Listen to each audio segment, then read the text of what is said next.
Imagine trying to navigate through a new city you've never been to. It's crowded, a new place, and all you have is this old confusing paper map. I mean, can you even read the routes on this thing? Now, picture being in that same city, but this time, you have a GPS in your hand. All of a sudden, the path becomes clearer, the journey's more exciting, and you can actually take time to soak in the scenery around you rather than being rushed to your destination. However, it does come with a set of challenges, like ensuring that everyone has access to a GPS. It is evident that the improvement of technology has an impact on today's society and education. Throughout this speech, we will cover how classrooms look like now versus what they used to look like, the effects of technology on learning inside classrooms, the positives and negatives of AI, the rise of online schooling, and the challenges and limitations that come along with these advancements. First, let's talk about old versus new classrooms. Imagine walking into your first period and you see this. Your smartboard is now a chalkboard. Your textbooks online are now traditional textbooks, and computers are now pencils and paper. It might seem a little crazy, like something from a 1920s movie, but believe it or not, it was the norm for all old classrooms. Fast forward to today, and the scene is vastly different. This video shows a clip of a classroom tour. As it's playing, I want you guys to look for any technological items you see.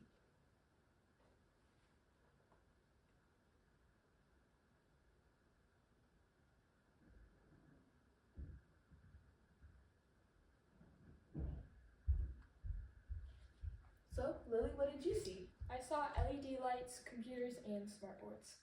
Yeah, most modern day classrooms are typically equipped with those things. This old versus new Venn diagram covers the differences we already looked at, but it also suggests that both old and new schools have similar curriculum. They both cover math, English, science, and social studies, the basics, and some of the gadgets they use to teach are similar. There is no doubt that we have become very reliant on technology to teach, and this timeline can prove it. Back in the 1800s, we would use chalkboards instead of computers like we do now.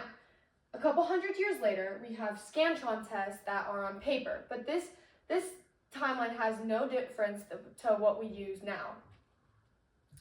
Now it leads us to the question, how does the upgrade technology affect learning inside the classroom? Eliza Gardman, in the article, How Using Technology in Teaching Affects Classrooms, explains that using tech equipment while teaching creates an environment where students can be more engaged and more focused on the curriculum. Interactive apps and educational softwares have made learning more personalized and fun. I'm sure you recognize some of these. For example, I use Prodigy for 3rd through 5th grade to learn math, and now I use Khan Academy for high school math. And Q&A apps like Kahoot, Lookit, Gimkit, and Quizzes are fun ways to challenge students through an enjoyable game that they actually want to play. While this modern technology can be exciting to learn with, it has its fair share of negative effects. Teachers have moved to electronics so much for the sake of convenience that they forget it's actually bad for us. I mean, I'm sure your parents have lectured you over 1 million times about how too much screen time is bad, and as annoying as their lectures can get sometimes, they're not wrong. Too much screen time exhausts the eyes, the body, and the brain. This poses a serious problem as it can cause students to slack off during class, especially because we're on screens for at least 7 hours a day with all the online work. Not having an equal balance between the online work and hands-on activities causes students to be desperate for something to do. Casey Brown also goes in depth with this on the article 12 Pros and Cons of Technology in the Classroom. She elaborates on how more students have been caught cheating, playing games, or using technology for non-school purposes. I mean, I know all of us here have played games and used AI at least once for answers in class before. It's important to make sure students have a balance between learning and fun. After all, we are still children.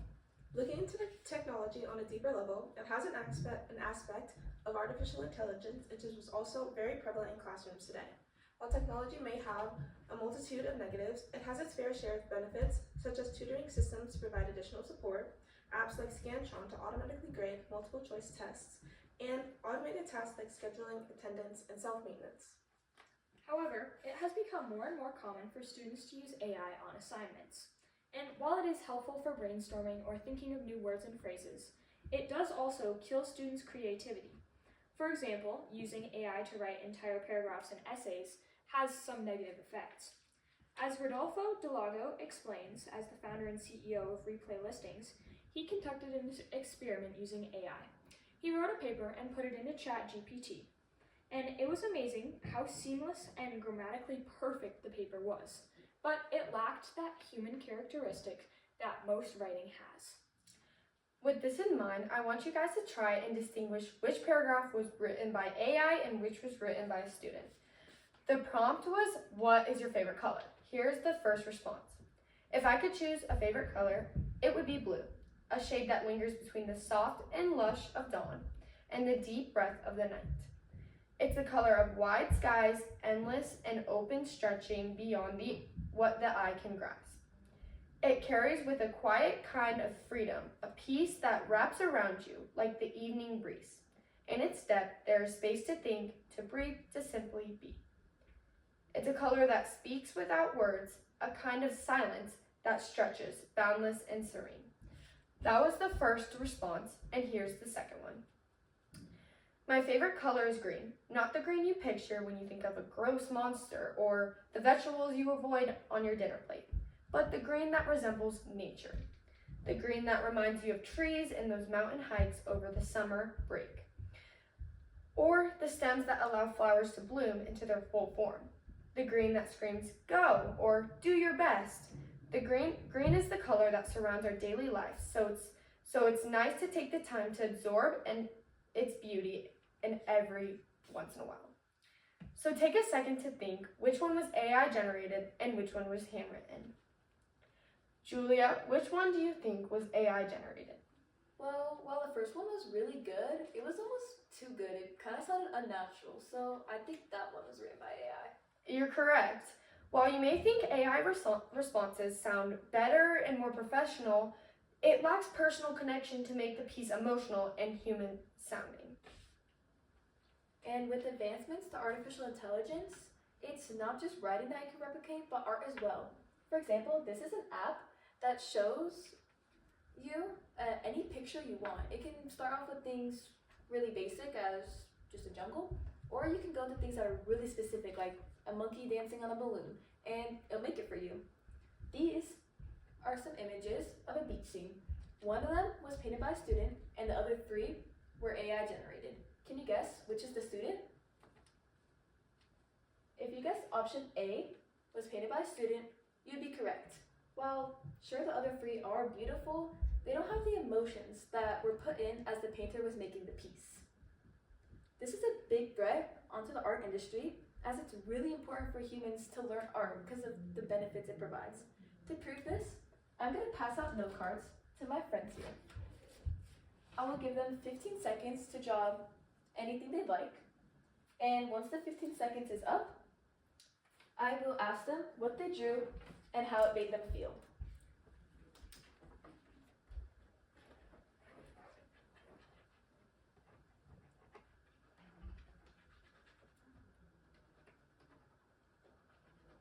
All right, time's up. So, Lily, what did you draw and how did it make you feel? So I drew a little skier on a mountain with snow flurries because I absolutely love skiing. It's my favorite thing to do. Now that it's ski season, I've been thinking about it a lot. And it made me feel really calm and relaxed, like how listening to music does for me. I drew a palm tree on a beach on a sunset because I feel like it just brings warmth to my heart, makes me feel relaxed, and it just brings joy to my feelings. I also drew mountains, but I drew a sunny mountain range because I love hiking and I also find it very relaxing and something that makes me really happy. Right, so according to Donovan R. Walling and D. Jack Davis in Art Education in Galen Context, they suggest that many schools now require students to take an art course due to the surplus of benefits it provides.